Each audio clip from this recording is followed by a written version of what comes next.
जय श्री राम। प्यारे विद्यार्थियों, मैं अशोक सिसोदिया एक बार फिर से हमारे YouTube channel career making institute में आपका स्वागत करता हूं।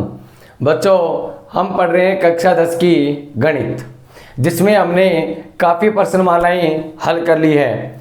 अगर आप चैनल पे नए हैं तो आप सबसे पहले हमारे चैनल को सब्सक्राइब कीजिए और नोटिफिकेशन में ऑल बटन पे क्लिक कीजिए, ताकि आपको आने वाली सभी वीडियो सबसे पहले आपके पास पहुंच जाए। इसके आगे अपन पढ़ते हैं कि हमने काफ़ी प्रश्नमालाएं हल कर ली हैं, वो आप आई बटन पे क्लिक करके देख सकते हैं। ठीक है, अब चलते हैं अपन प्रश्नमाला 18, जिसका नाम है प्रायिकता, उसको अपन पढ़ रहे हैं। पिछली 2 वीडियो में हमने प्रायिकता की रूपरेखा तैयार अपने कर ली है, यानी प्रायिकता को हमने अच्छे से समझ लिया कि प्रायिकता में किस प्रकार से कैसे सवाल आते हैं। ठीक है, अब चलते हैं प्रायिकता में आगे। जैसे मैंने उस दिन पिछली वीडियो में टॉपिक बताया था कि प्रायिकता में कुछ टॉपिक्स आते हैं अपने पास, जैसे सिक्के आते हैं, पासे आते हैं, ताश आती है और वर्ष आता है। ठीक है बेटा, तो हमने सिक्के, पासे और ताश तीनों हमने पिछली वीडियोज में कंप्लीट कर ली है। आज हम पढ़ते हैं वर्ष के बारे में, तो ध्यान से सुनना। इस प्रायिकता में वर्ष से संबंधित कैसे सवाल आते हैं, इनको अच्छे से समझना। देखिए, वर्ष हमारे 2 प्रकार के होते हैं। वर्ष कितने प्रकार के होते हैं बेटा? 2 प्रकार के। एक तो होता है लीप वर्ष और एक होता है अलीप वर्ष। आपने बहुत सुना है लीप वर्ष और अलीप वर्ष। देखो, और आपने ये भी सुना है कि कई बार फरवरी जो है 28 दिन की आती है और कई बार फरवरी कितने दिन की आती है? 29 दिन की आती है। ये क्या कारण है? ये सब प्रायिकता पर आधारित है। तो देखो, इस पे कैसे सवाल आते हैं, ध्यान से देखना। यहाँ पर मैं आपको अच्छे से समझाऊंगा। सबसे पहला वर्ष है मेरे पास लीप वर्ष। कौन सा वर्ष है बेटा? लीप वर्ष है। इसी लीप वर्ष को बोलते हैं अधिवर्ष। क्या बोलते हैं? अधिवर्ष। ठीक है, और इसके स्पेलिंग हो गई LEAP, लीप ईयर। ये आपका लीप वर्ष का मैटर हो गया। इसके बाद इधर लिखते हैं अलीप वर्ष, अलीप वर्ष, और दूसरा नाम इसका बेटा सामान्य वर्ष, और इसका अंग्रेजी होता है नॉन लीप ईयर। ठीक है, यह आपका हो गया लीप और एलीप के बारे में। ठीक है, अब इसको आगे चलते हैं। देखो, लीप वर्ष और अलीप वर्ष, इनको 2 अलग अलग नाम क्यों दिया गया? वर्ष में भी 2 प्रकार के नाम हैं जो आपके सामने हैं, तो ध्यान से देखना। लीप वर्ष बेटा 366 दिन का होता है, 366 दिन का होता है, और अलीप वर्ष जो होता है वो 365 दिन का होता है। कितने दिन का होता है? 365 दिन का। अब ये एक दिन कम क्यों हुआ? आपको तुरंत याद आएगा कि जब फरवरी 29 दिन की आती है तब तो वह वर्ष कौन सा रहता है बेटा? लीप वर्ष रहता है। और जब फरवरी 28 दिन की आती है तब वर्ष कौन सा रहता है? अलीप वर्ष, यानी सामान्य वर्ष। और अक्सर हमें एक साल में कितने दिन पढ़ते आ रहे हैं? 365 दिन पढ़ते आ रहे हैं, तो वो सामान्य दिन होता है। ये वर्ष जो होता है वो 4 साल में एक बार आता है। अब सुनो मेरी बात कि ये फरवरी जो है 29 दिन की क्यों आती है? 4 साल में एक बार 29 दिन की क्यों आती है? तो इसका रीजन देखिए। जो आपको वर्ष दे रखा है, ध्यान से देखना, जो भी आपको वर्ष दे दिया जाए, जैसे कोई वर्ष दे दिया 2020, अगर जिस वर्ष में 4 का पूरा भाग चला जाए, यानी शेषफल कुछ नहीं बचना चाहिए, जब तो अपने पास यह वर्ष होता है लीप वर्ष, यानी उसमें फरवरी कितने दिन की होती है बेटा? 29 दिन की। और यदि पूरा भाग नहीं जा रहे हैं, कोई शेषफल बच रहे हैं, तब फरवरी आपके पास कितने दिन की होती है? 28 दिन की। ये विशेष बात है, इसको याद रखना ढंग से। जैसे हम भाग देंगे 4 पंजे 20 और 2 उतरा 0 और 4 पंजे 20। ठीक है बेटा, अब पूरा भाग चला गया, शेषफल क्या आ गया? 0। जहां शेषफल 0 आ गया वो समझिए फरवरी कितने दिन की है? 29 दिन की है। तो ये देखो, ये जो वर्ष जा रहा है 2020, इसमें फरवरी कितने दिन की आई है? 29 दिन की आई है। ठीक है, और 4 साल में एक बार आता है ये, आप देख लेना 2021, 22 और 23, इनमें किसी में भी भाग नहीं जाएगा 4 का, फिर सीधा 2024 में ही जाएगा। तो ये फरवरी जो 29 दिन की है वो ना 21 में आएगी, ना 22 में आएगी, ना 23 में, अब सीधा कब आएगी 2024 में आएगी। ठीक है बेटा, तो ये होता है इसका अंतर कि लीप वर्ष है और एलीप वर्ष अलग अलग प्रकार से क्यों बटे हुए हैं। ये अच्छे से समझना, बहुत अच्छा समझ में आएगा। इस पे सवाल 100% आता ही है, कई पिछले पेपर में एक बार पूछ भी रखा है लीप वर्ष के बारे में। तो देखो ध्यान से समझना। अब आपको इतना तो पता लग गया होगा कि ये 366 दिन का क्यों होता है और ये 365 दिन का क्यों होता है। क्यों हुआ आपको सामने दिख गया कि जिसमें 4 का पूरा पूरा भाग चला जाए वह तो लीप वर्ष यानी एक दिन बड़ा मिलेगा, उसमें फरवरी 29 दिन की मिलेगी। ओके, अब चलते हैं आगे। इसके आगे देखो, ये हो गया मेरे पास, आपको पता लग गया कि 366 और 365 में अंतर कैसे आया। ये अंतर आपको याद में रखना है और ये इंपॉर्टेंट बात भी है। ठीक है बेटा, तो वर्ष के बारे में आपको सामान्य बात आपको पता लग गई। अब तक आपने कभी नहीं सोचा होगा, आपको कभी किसी ने बताया भी नहीं होगा कि ये 29 और 28 दिन क्यों आता है, आज आपको पता लग गया। अब एक बात और देखिए, यहां पर जो लीप वर्ष है इसका नाम दूसरा होता है बेटा, याद रख लेना, अधिवर्ष। अधिवर्ष को बोलते हैं बढ़ा हुआ वर्ष, यानी एक दिन बढ़ गया ना तो अधिवर्ष आएगा, नाम इसका लीप ईयर हो गया।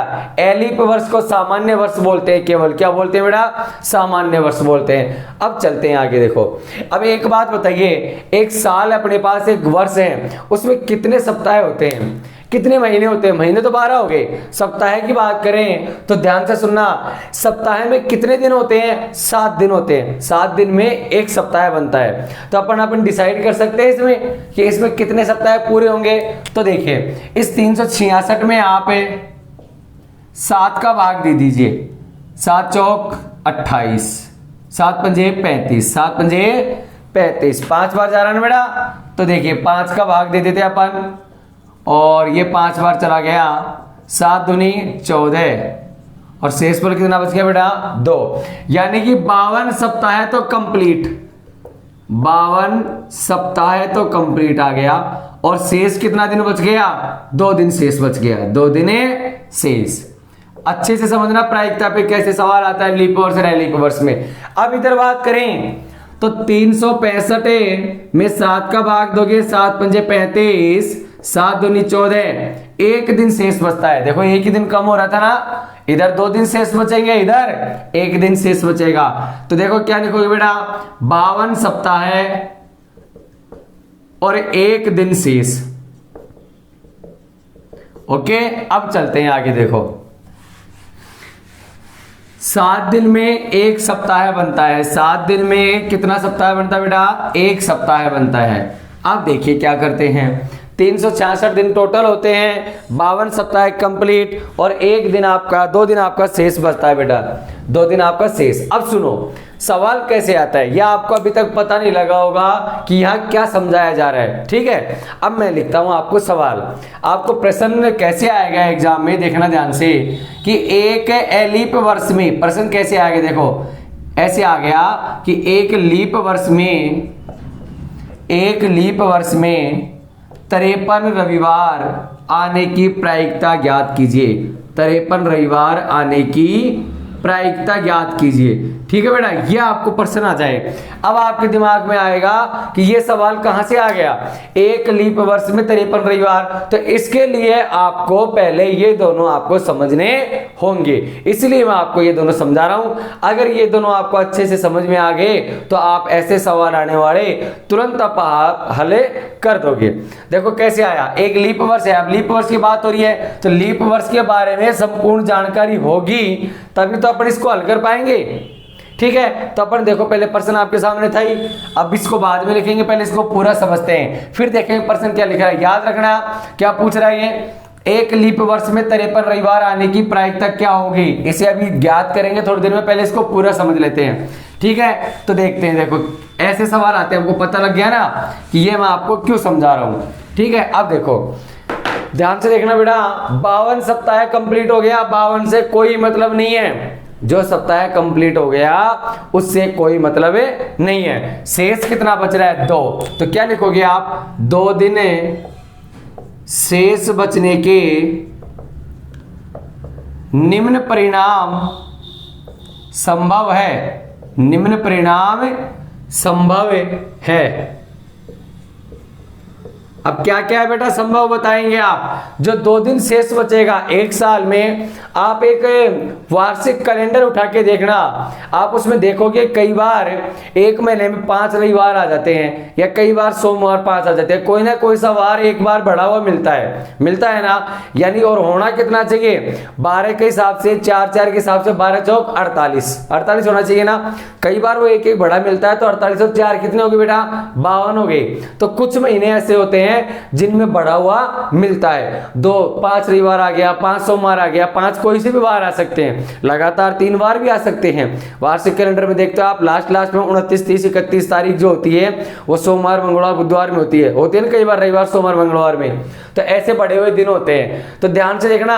अब आपके दिमाग में तो एक बात आ रही होगी कि यदि 1 महीने में 4 रविवार आते हैं तो 12 महीने में तो 48 होनी चाहिए, जबकि याद रखना 52 होते हैं अलग से। और ये जो 2 दिन शेष बचता है ना, इनमें रविवार हो भी सकता है और नहीं भी हो सकता। ठीक है, अब देखते हैं। देखो ये जो 2 दिन शेष बच रहा है ना, वो 2 दिन ये भी तो हो सकता है लगातार रविवार, सोमवार। ठीक है बेटा, ये नहीं हो सकता तो ये हो सकता है सोमवार, मंगलवार। और ये नहीं हो सकता तो क्या लिखोगे आप, मंगलवार, बुधवार, और बुधवार, गुरुवार, उसके बाद गुरुवार और शुक्रवार, शुक्रवार और शनिवार, और लास्ट में क्या आ जाएगा बेटा, शनिवार और रविवार।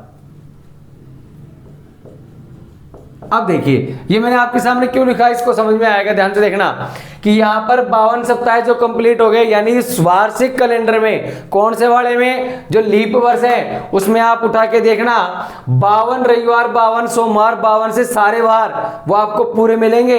लेकिन कभी गिनना 2 दिन एक्स्ट्रा और आते हैं, वो 2 दिन एक्स्ट्रा या तो वो 53 रविवार निकल सकते हैं, या 53 सोमवार निकल सकते हैं, 53 मंगलवार, 53 कोई सा भी 53 निकल सकता है। आप उठा के देखना, तो उसकी प्रायिकता ये होती है संभावित घटना। कैसे कि वो जो 2 दिन शेष बच रहा है अपने पास एक्स्ट्रा, वो ये भी तो हो सकता है 2 दिन रविवार, सोमवार, पहला दिन रविवार का और दूसरा दिन सोमवार का हो सकता है ना। या ये हो सकता है आप इन 7 में से कोई सी भी कंडीशन आप अपने साथ रख सकते हो। तो कोई जरूरी नहीं है हर बार लीप वर्ष में पहला और दूसरा रविवार, सोमवार का ही आए। आप इससे पहले का, जैसे 2020 की बात कर रहे हो आप, इससे पहले 2016 की बात करोगे तो कोई जरूरी है पहला और दूसरा सोमवार, मंगलवार हो सकता है। इस बार यदि आप देखना चाहो एक्स्ट्रा बचा हुआ दिन मंगलवार, बुधवार का हो सकता है। तो ठीक है, ये आपकी प्रायिकता होती है। अब देखो सवाल कैसे आता है। अब मैं सवाल स्टार्ट करता हूं। क्या था सवाल कि एक लीप वर्ष में 53 रविवार आने की प्रायिकता ज्ञात कीजिए। तो बेटा देखो, प्रायिकता में इन वर्षों में सवाल 2 ही आएंगे, केवल फिक्स है, याद रख लेना 2 ही सवाल आएंगे, या तो 52 का पूछेगा या 53 का पूछेगा, बस। इसके अलावा आपके सामने कुछ भी नहीं पूछेगा। क्यों? क्योंकि देखो 52 सप्ताह कंप्लीट हो गए बेटा, तो 52 रविवार, 52 कोई सा भी वार कंप्लीट हो गया। बचा कौन सा, अब जो 2 दिन शेष बच रहे हैं, ये तो है नहीं कि वो दोनों दिन ही रविवार के बचेंगे, रविवार के बाद रविवार थोड़ी आता है। तो जब तो 54 हो जाएंगे, तो या तो रविवार हो गए या सोमवार। तो याद रखना एक ही बार बढ़ेगा, यानी 52 तो पहले थे, एक और बढ़ गया, 53 ही हो सकते हैं। तो सवाल कहां से बढ़ेगा बेटा, या तो 52 या फिर 53, बस फिक्स याद रखना। बहुत ही शॉर्ट तरीका बताऊंगा, बहुत ही इजी तरीका है, आपको कोई प्रॉब्लम नहीं आने वाली। ध्यान से देखना, यहां पर कुल संभावित परिणाम कितने हो गए, कुल संभावित परिणाम, कुल संभावित परिणाम कितना हो गया बेटा, 1 2 3 4 5 6 7, कुल संभावित परिणाम 7 हो गया है। अब सुनो सवाल ने क्या कहा कि एक लीप वर्ष में 53 रविवार आने की प्रायिकता ज्ञात कीजिए। तो बेटा 52 तो ये हो गए, बचा कौन सा, एक, उस एक रविवार पे टक्कर है, उसकी प्रायिकता अपने को निकालनी है। तो वो रविवार जो आ रहा है वो कहां कहां बैठा है, देखो एक तो ये बैठा, एक इस तरह से आ सकता है वो रविवार सोमवार, एक इस तरह से तो आ सकता है शनिवार रविवार, आ सकता है बेटा। तो आप क्या करने वाले हो कि देखो क्या लिखोगे, 53 रविवार आने की प्रायिकता 53 रविवार आने की प्रायिकता बराबर, कितने पर रविवार कितने आ रहे हैं, एक और एक दो जगह रविवार आ रहे हैं बेटा, और कुल परिणाम कितने हो गए 7। तो ये आपका आंसर आपको प्राप्त हो गया। कुछ नहीं करना, सवाल यदि आ जाए कि एक लीप वर्ष में 53 रविवार आने की प्रायिकता बताइए, तो इतना कुछ लिखोगे, ये सारा यहां से स्टार्ट करोगे, यहां से लिख के, और ये आपका आंसर आपको मिल जाएगा। अब मैंने आपको अभी भी क्या बोला कि 2 ही सवाल पूछेगा, या तो 53 का या 52 का। अच्छे से समझना, ध्यान से देखना, सब कुछ समझ में आएगा। 53 का पूछ लिया, अब यदि आपको पूछ लेता 52 रविवार आने की प्रायिकता, 52 रविवार आने की, या अर्थात एक बात याद रखना, दोनों एक दूसरे के विलोम है ना। अगर मैं ये कहूं कि 53 रविवार नहीं आने की प्रायिकता, उसका मतलब भी तो यही रहेगा 52 आएगा, या तो 53 आएगा या क्या आएगा 52। तो मैं ये कहूं यहां पर कि 52 रविवार आने की अर्थात 53 रविवार नहीं आने की प्रायिकता। तो याद रखना, ऐसे भी आ सकता है 53 रविवार नहीं आने की प्रायिकता, न आने की प्रायिकता। तो देखो बेटा बहुत ही सिंपल है, न आने की प्रायिकता। अब बताओ बेटा क्या हो गया, न आने की प्रायिकता। मैंने आपको पिछली वीडियो में बताया कि होना प्लस नहीं होना, किसी घटना का घटित होना प्लस नहीं होना, इन दोनों का योग कितना होता है, 1 होता है। तो देखो 53 रविवार आने की प्रायिकता तो कितनी हो गई, 2/7। नहीं होने की पूछ रहा है नहीं है, तो आप 1 में से घटा दो इसको, 1 - 2/7। आप एलसीएम लोगे तो आपका आ जाएगा बेटा 7 एलसीएम आएगा, 7 - 2, और बच जाएगा मेरे पास कितना, 5/7। ये आपका आंसर आ जाएगा। कितना आया आंसर, 5/7 आपका आंसर आ गया, ये याद रखना। तो अब बात आपके सामने फिक्स हो गई है, घबराने की कोई बात नहीं है। जब लीप वर्ष की बात पूछा जाए तो फिक्स कर लेना, 53 की बात पूछेगा तो 2/7 ही आंसर आएगा, चाहे वो कोई सा भी वार पूछे। रविवार मैंने पूछा है, आपको सोमवार पूछ लेता तो भी 2 ही जगह आ रहा है ना, मंगलवार पूछता तो भी 2 ही जगह, बुधवार भी 2 ही जगह, तो ऐसे 2 ही जगह आएगा। टोटल परिणाम 7, तो 2/7 हो गया। और नहीं आने की पूछेगा तो 5/7। ये फिक्स बात है, इसको दिमाग में बैठा लेना, यहाँ पर कोई भी आपको गड़बड़ नहीं मिलेगा। आपको यदि लीप वर्ष का सवाल पूछा जाता है तो आप तुरंत इतना ये करके आओगे। अब बात करते हैं अलीप वर्ष की, ठीक है। ये लीप वर्ष का मैटर खत्म। अलीप वर्ष में इसका अपोजिट, यहां देखिए 1 दिन शेष बच रहा है ना, उस 1 दिन शेष बचने के क्या परिणाम हो सकते हैं। 1 दिन शेष बचने का वो रविवार भी हो सकता है, अकेला अकेला ही बचेगा। अब तो यहां पर देखो 2 दिन लगातार आ रहे थे ना, अब एक अकेला ही बचेगा। रविवार, सोमवार, मंगलवार, बुधवार और गुरुवार, शुक्रवार, और ये लास्ट में हो गया बेटा शनिवार। बताओ हुआ कि नहीं हुआ। तो देखो 1 2 3 4 5 6 7 कुल संभावित परिणाम बराबर कितना बच गया बेटा, 7 बच गया। 7 तो इधर भी था, कोई दिक्कत नहीं, इधर भी रहेगा। यहां थोड़ा अंतर मिलेगा। आप देखो सवाल वही पूछने वाला है, 53 रविवार आने की प्रायिकता। देखो सवाल कैसे पूछेगा, एक एलीप वर्ष में 53 रविवार आने की प्रायिकता ज्ञात कीजिए। तो निकालते हैं, 53 रविवार आने की प्रायिकता बराबर 53 रविवार आने की प्रायिकता। बताओ रविवार कहां आ रहा है, केवल एक ही जगह आ रहा है, 1/7। ओके, नहीं आने की पूछेगा तो या तो वो लिखेगा 52 रविवार की बात, या लिखेगा 53 रविवार न आने की प्रायिकता, न आने की प्रायिकता। तो बेटा बताओ 1 - 1/7 घटाओगे ना, 7 में से 1 गया 6/7।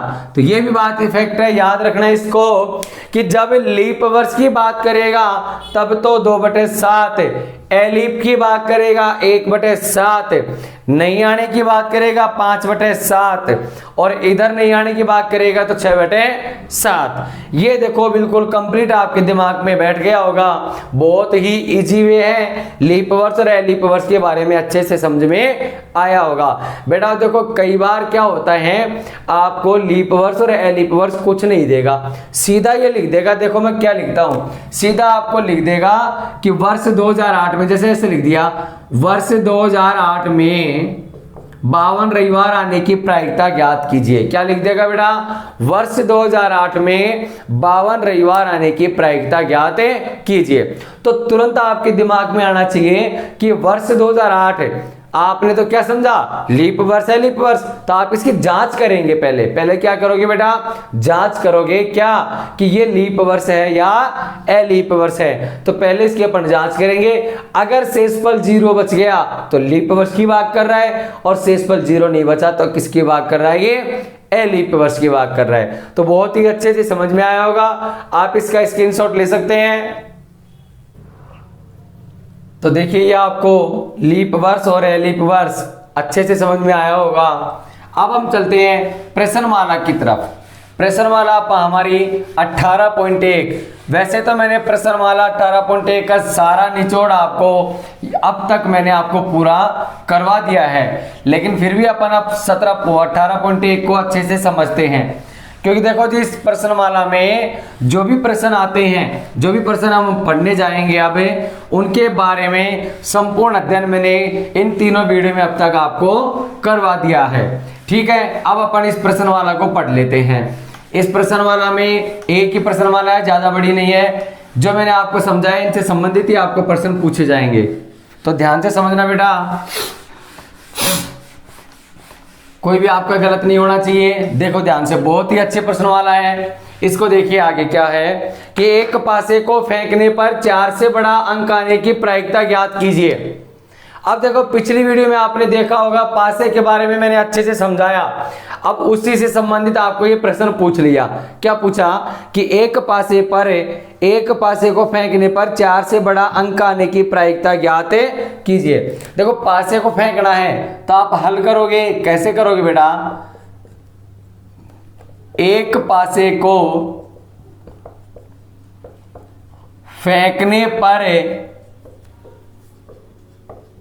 आने वाले परिणाम क्या क्या है बेटा, 1 2 3 4 5 6, यही है ना। आप क्या लिखोगे, कुल संभावित परिणाम, कुल संभावित परिणाम क्या लिखोगे, 6। टोटल परिणाम कितने बेटा, 6 है ना। इसने क्या पूछा है, 4 से बड़ा अंक आने की प्रायिकता। तो पहले आप लिखोगे 4 से बड़ा अंक आने के परिणाम, अंक आने के परिणाम। बताइए बेटा कितने परिणाम हैं, 1 2, 4 से बड़े, 4 से बड़े तो 5 और 6 है ना, तो यह आपके पास 2 आ गया। ओके, अब निकाल दो। अतः 4 से बड़ा अंक आने की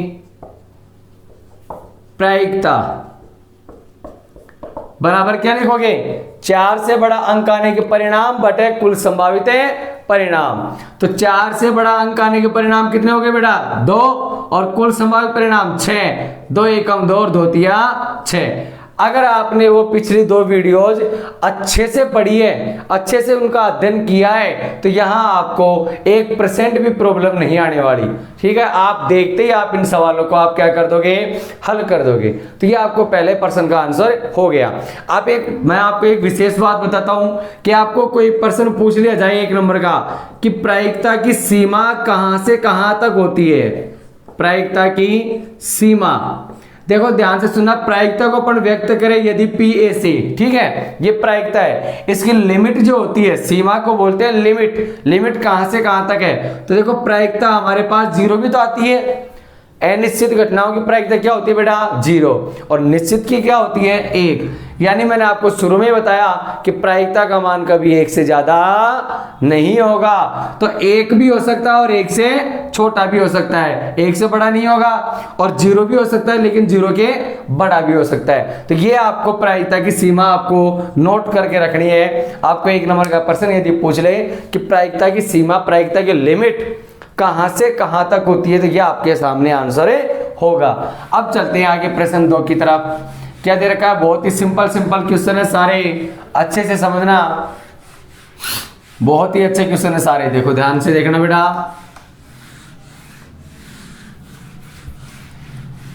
सेकंड क्वेश्चन क्या है इसका, एक सिक्के को 2 बार उछाला जाता है। क्या है सेकंड क्वेश्चन इसका, एक सिक्के को 2 बार उछाला जाता है तो दोनों बार चित आने की प्रायिकता ज्ञात कीजिए। हल लिखोगे, हल करोगे बेटा। एक सिक्के को 2 बार उछाला जाता है तो सिक्कों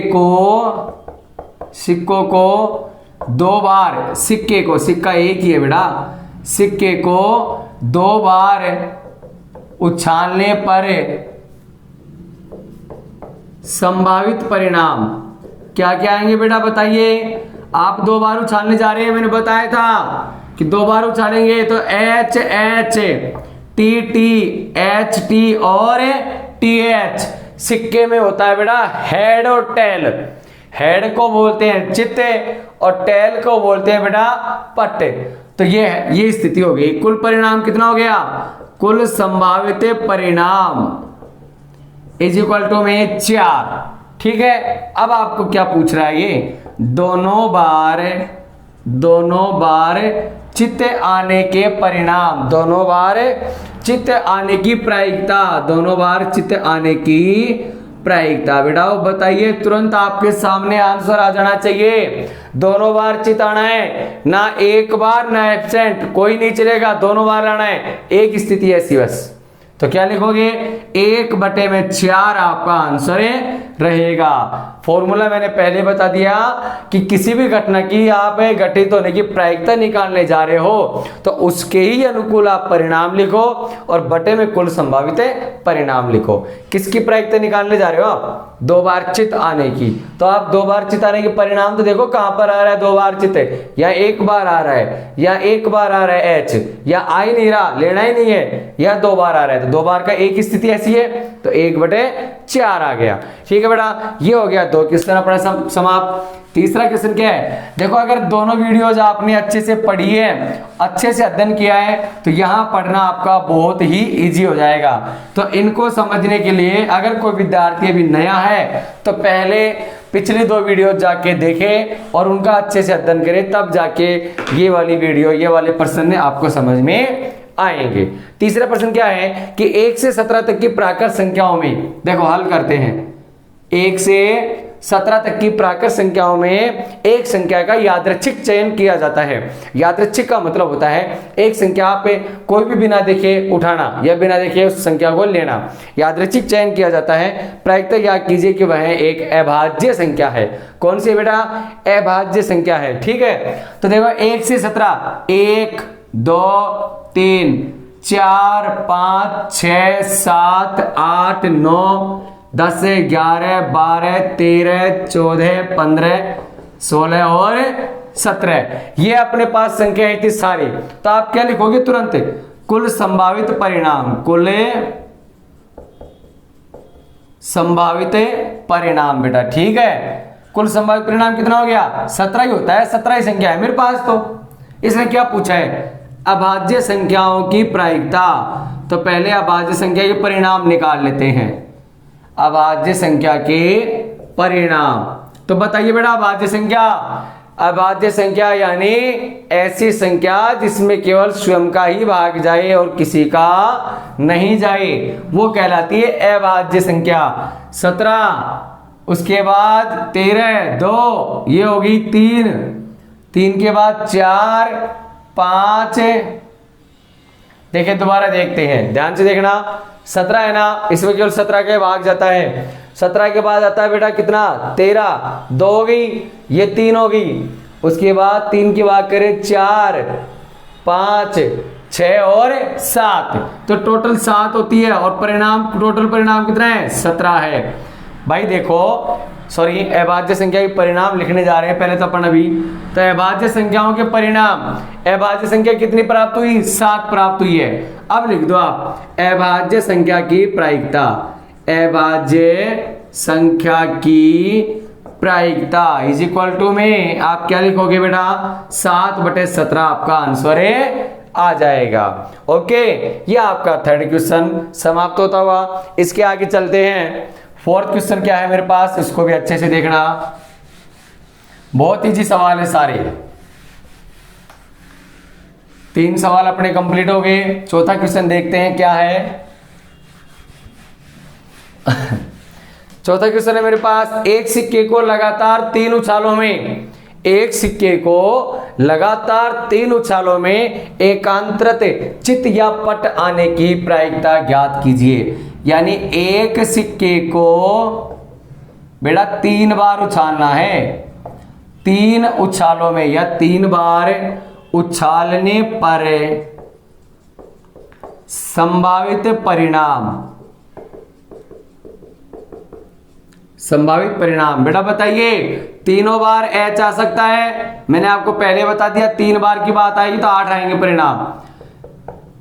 तीनों बार tail, H T H, T H T, H H T, T T H, और उसके बाद एच टी टी और टी एच एच। देखिए 8 होता है क्या, 1 2 3 4 5 6 7 8। कुल संभावित परिणाम कितने हो गए, कुल संभावित परिणाम इज इक्वल टू 8 हो गए बेटा। ठीक है, अब देखते हैं आपको क्या पूछ रहा है। ये पूछ रहा है एकांतरित चित्त, एकांतरित चित्त या पट, एकांतरित चित्त या पट आने की प्रायिकता। अब बेटा इसने दोनों ही पूछी है, चित्त के बारे में भी चर्चा की है और पट के बारे में भी चर्चा की है। और एकांतरित का मतलब होता है एक के बाद एक अंतर करना, और वो मैंने पहले भी आपको बता दिया, दोबारा बता रहा हूं। एकांतरित का मतलब एक के बाद एक अंतर के, क्या क्या, चित्त या पट दोनों ही। तो देखो एक तो ये कंडीशन आ रही है, एक छोड़ के एक आ रही है ना, एच टी एच, ओके, और एक ये आ रही है टी एच टी। इनके अलावा कोई से भी नहीं आ रही, एक के बाद एक नहीं आ रही ना, तो आपके पास क्या परिणाम हो गया 2, और टोटल परिणाम 8। तो क्या आंसर होगा 2 एकम 2 और 2 चौक 8। आपका आंसर आ जाएगा 1/4 आपका आंसर होगा। ओके, अब चलते हैं आगे प्रश्न संख्या 5 की तरफ। अब देखिए प्रश्न 5 क्या है कि एक एलिप वर्ष में, एक एलिप वर्ष में 52 रविवार आने की क्या प्रायिकता होगी। तो अभी मैंने आपको हल करवाई दिया, वो शुरुआत में मैंने आपको 52 रविवार की प्रायिकता आपको समझाई है। एलिप वर्ष की बात कर रहे हैं, वहां से आप उसको कर सकते हैं। अगला क्वेश्चन क्या है, यदि पी ए बराबर, यदि P A is equal to 0.65, तो इसने पूछा है ए नहीं की प्रायिकता, ए नहीं की प्रायिकता। तो आपके दिमाग में तुरंत आना चाहिए, ये तो होता है बेटा हाँ की प्रायिकता, ये होता है नहीं की प्रायिकता। तो क्या लिखोगे 1 माइनस पी ए, तो 1 माइनस 0.65 आपका आंसर आ जाएगा 0.35। घटा दिया मैंने, क्योंकि मैंने आपको बता रखा है किसी घटना का घटित होना प्लस नहीं होना, दोनों का योग कितना होता है 1 होता है। तो ये 1 ही आपको आंसर आपको लाके देगा। तो अच्छे से देखना बेटा, अपने 5 सवाल 6 सवाल कंप्लीट हो गए हैं। अगला देखिए, 2 सिक्कों को एक बार उछालने पर देखिए 2 सिक्कों को एक बार उछालने पर अधिक से अधिक एक पट आने की प्रायिकता। देखिए आपको मैं वहां भी समझा दिया पहले, ये सवाल दोबारा देख लेते हैं। 2 सिक्कों के एक बार उछालोगे तो क्या क्या परिणाम आएगा, H H T T, H T T H, कुल परिणाम 4 हो गए। कुल परिणाम कितने हो गए बेटा 4। इसने पूछा है अधिक से अधिक एक पट, ज्यादा से ज्यादा एक पट, तो कम की कोई सीमा नहीं होती है।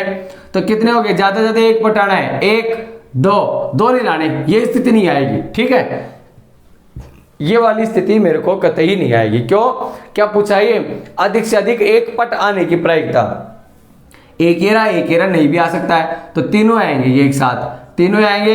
तो क्या हो गया आपके पास परिणाम 3/4 आपका आंसर हो जाएगा। क्या पूछा इसने, अधिक से अधिक में बेटा कम की कोई सीमा नहीं होती है। और ये वाली बात मैंने पिछली वाली जो इसकी प्रायिकता की पहली वीडियो थी उसमें मैंने आपको विस्तार से समझाया था कि अधिक से अधिक में क्या होता है और कम से कम में क्या होता है। ठीक है, तो ये इसका आंसर आएगा 3/4। कई बार आंसर गलत आते हैं, तो इस प्रश्न वाले में 1-2% ऐसे हैं जिनके आंसर यहाँ पर बुक में गलत दे रखे हैं, तो इनको आप अच्छे से समझिए। अगर इसको और भी विस्तार से समझना है तो मेरी पिछली वीडियो आप देख सकते हैं, अगर देख रखी है तो आपको तुरंत समझ में आया होगा।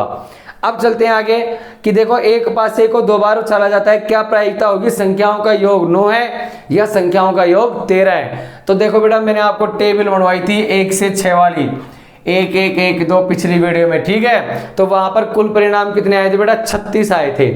और लास्ट में आता है 6,6, टोटल योग कितना होता है बेटा? 12 होता है। इन दोनों का ऐड कितना होता है? 12। जबकि इसका दूसरा क्या पूछ रहे हैं? योग 13 होने की प्रायिकता, तो क्या लिखोगे? 0/36 बराबर आपका आंसर क्या आ जाएगा? 0।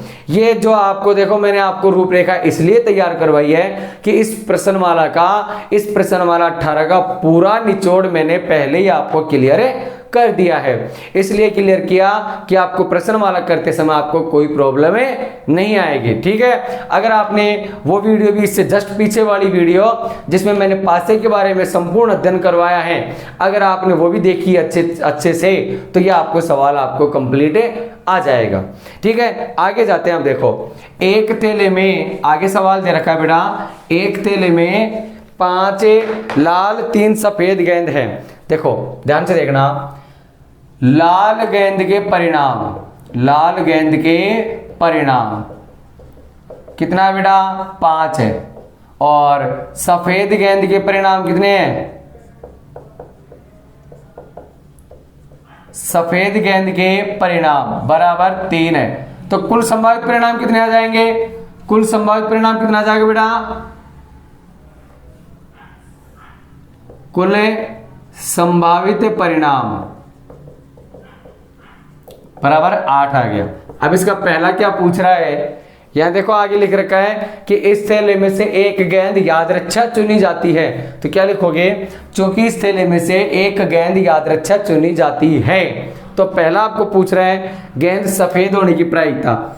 सफेद गेंद होने की प्रायिकता क्या आएगी बेटा? सफेद गेंद के परिणाम कितने हैं? 3 और बटे 8, ये आपका आंसर हो गया। सेकंड में आपको क्या पूछा? सफेद गेंद न होने के परिणाम, सफेद गेंद न होने के प्रायिकता, न होने की प्रायिकता। तो आपके दिमाग में तुरंत आना चाहिए क्या? सफेद गेंद होने की प्रायिकता कितनी है? 3/8। 1 में से घटा दो इसको, एलसीएम लिया 8 आ गया। 8 - 3 बराबर 5/8 आपका आंसर आ गया है। कितना आ गया? 5/8 आपका आंसर आपको प्राप्त हो गया है। ठीक है, अब चलते हैं आगे 10वें क्वेश्चन की तरफ। ध्यान से देखना 10वां क्वेश्चन बहुत ही सिंपल, सारे क्वेश्चन सिंपल हैं क्योंकि आपने पहले इसको पूरा संपूर्ण अध्ययन कर लिया है। अब देखते हैं अगला क्वेश्चन क्या है बेटा। प्रायिकता बहुत इजी प्रश्न वाला है, 4 नंबर की, आपको आसानी से 4 नंबर आपको देके जाएगी। देखो 10वां है, किसी कारण 12 खराब पेन 132 अच्छे पेनों में मिल जाते हैं। किसी कारण 12 खराब पेन अच्छे पेनों में मिल गए। कितने थे अच्छे पेन? 132। तो देखो क्या लिखने वाले हैं, खराब पेन के परिणाम बराबर 12 और अच्छे पेन के परिणाम बराबर कितना बेटा? 132। तो पहला काम क्या है? कुल संभावित परिणाम लिखने का। कुल संभावित परिणाम कितना आएगा बेटा? 144। ठीक है, अब देखते हैं प्रश्न की तरफ क्या कह रहा है। आगे दे रहा है केवल देखकर यह नहीं बताया जा सकता कि कौन सा पेन खराब है या कौन सा अच्छा है। यदि एक पेन यादृच्छा चुना जाता है तो उस पेन के अच्छा पेन होने की क्या प्रायिकता होगी? तो बेटा बताइए, अच्छे पेन की